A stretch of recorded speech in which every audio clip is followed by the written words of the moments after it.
இன்னைக்கு ஈத் ஸ்பெஷல் சூப்பரான ஒரு ரெசிபி பண்ண போகிறேன். ரொம்ப சாஃப்டாக டேஸ்டியாக இருக்கும். இது பண்ணுறதுக்கு ரொம்ப இன்க்ரீடியன்ஸ் தேவையில்லை. இந்த சுவையான கிண்ணத்தப்பம் எப்படி செய்கிறதுன்னு இந்த வீடியோவில் பார்க்கலாம். ஃபர்ஸ்ட் ஒரு கப் பச்சரிசி 3 மணி நேரம் தண்ணியில் ஊற வச்சுருந்தேன். இப்போ தண்ணியெல்லாம் வடிகட்டி இது ஒரு மிக்சி ஜாரில் நல்லா அரைச்சி எடுக்கலாம். ஃபர்ஸ்ட் ஒரு வாட்டி அரிசி மட்டும் லைட்டாக அரைச்சதுக்கப்புறம் இதில் தேவையான அளவு சுகர் ஆட் பண்ணலாம். உங்களுக்கு எவ்வளவு இனிப்பு வேணுமோ அதுக்கு ஏற்ற மாதிரி சுகர் ஆட் பண்ணிக்கோங்க. நான் 1 கப் சுகர் எடுத்திருக்கேன். இதில் 4 ஏலக்காவும் ஆட் பண்ணுறேன். நல்ல டேஸ்டியான கிண்ணத்தப்பம் வேணும்னா இது நல்ல கெட்டியான தேங்காய் பாலில் தான் அரைக்கணும்.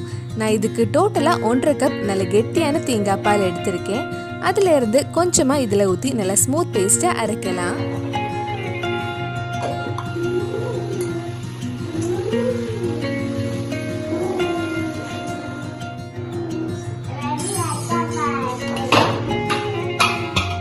மாதிரி நல்ல ஸ்மூத் பேஸ்டா அரைச்சதுக்கு அப்புறம் மறுபடியும் கொஞ்சம் தேங்காய் பால் ஊற்றி இன்னும் கொஞ்சம் நைஸா அரைக்கலாம்.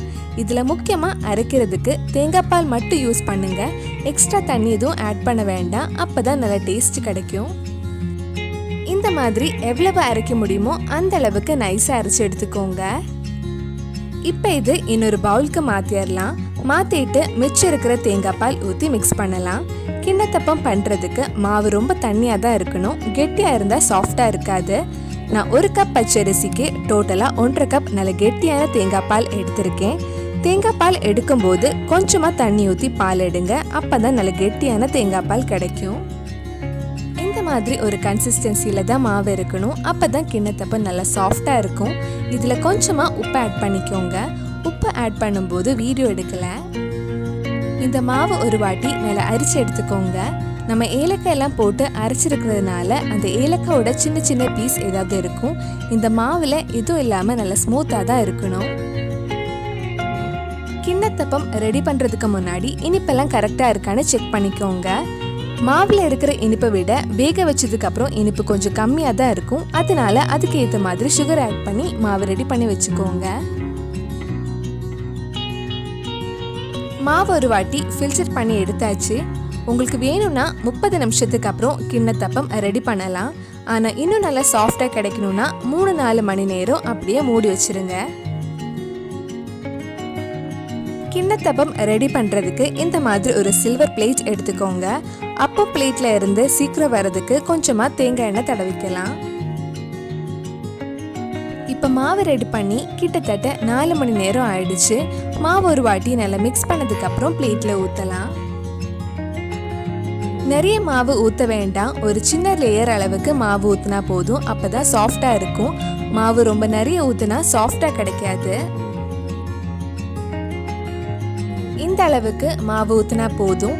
இதுல கொஞ்சம் ஜீரகம் மேலே போடலாம். அப்பதான் கிண்ணத்தப்பம் லுக் கிடைக்கும். சில பேருக்கு சாப்பிடும்போது ஜீரகம் நடுவில் கடிக்கிற டேஸ்ட் அவ்வளவா பிடிக்காது. அப்படின்னா நீங்கள் அரிசி அரைக்கும் போது கொஞ்சம் ஜீரகம் சேர்த்து அரைச்சிக்கோங்க. ஆனால் இந்த ஜீரகம் சேர்த்து சாப்பிடும்போது தான் நிஜமான கிண்ணத்தப்பம் டேஸ்ட் கிடைக்கும். இது வேக வைக்கிறதுக்கு ஒரு கடாயில் கொஞ்சம் தண்ணி சூடு பண்ண வச்சுருக்கேன். நடுவில் ஒரு ஸ்டாண்ட் இருக்கு. அதுக்கு மேலே பிளேட் வச்சு மூடி வச்சு வேக வைக்கலாம். இது இந்த மாதிரி பிளேட் ஓப்பனாக வச்சுட்டு மூடி வச்சு வேக வைக்கலாம். இல்லைன்னா ஒரு பிளேட் வச்சு க்ளோஸ் பண்ணதுக்கு அப்புறம் கூட வேக வைக்கலாம். 10-15 நிமிஷம் ஆகும் வேகிறதுக்கு. வெந்திடுச்சான்னு ஒரு கத்தி இல்லைன்னா கை வச்சு லைட்டாக தொட்டு பார்த்துக்கோங்க. நம்ம ஓப்பனாக வேக வச்சா மேலே கொஞ்சம் லெவலாக இருக்காது. க்ளோஸ் பண்ணி வேக வச்சது நல்லா ஸ்மூத்தாக லெவலாக கிடச்சிருக்கு. ஆனால் ரெண்டுமே நல்லா சாஃப்டாக தான் இருக்குது. இது கொஞ்சம் ஆறுனதுக்கு அப்புறம் தானா பிளேட்ல இருந்து வந்துடும். லைட்டா கத்தி வச்சு சைடில் கட் பண்ணதுக்கு அப்புறம் பிளேட்ல இருந்து எடுக்கலாம். நல்ல சாஃப்டான கிண்ணத்தப்பம் ரெடி ஆயிடுச்சு. இந்த மாதிரி மிச்சம் இருக்கிற மாவுலையும் கிண்ணத்தப்பம் ரெடி பண்ணதுக்கு அப்புறம் உங்களுக்கு பிடிச்ச ஷேப்ல கட் பண்ணி சாப்பிடலாம்.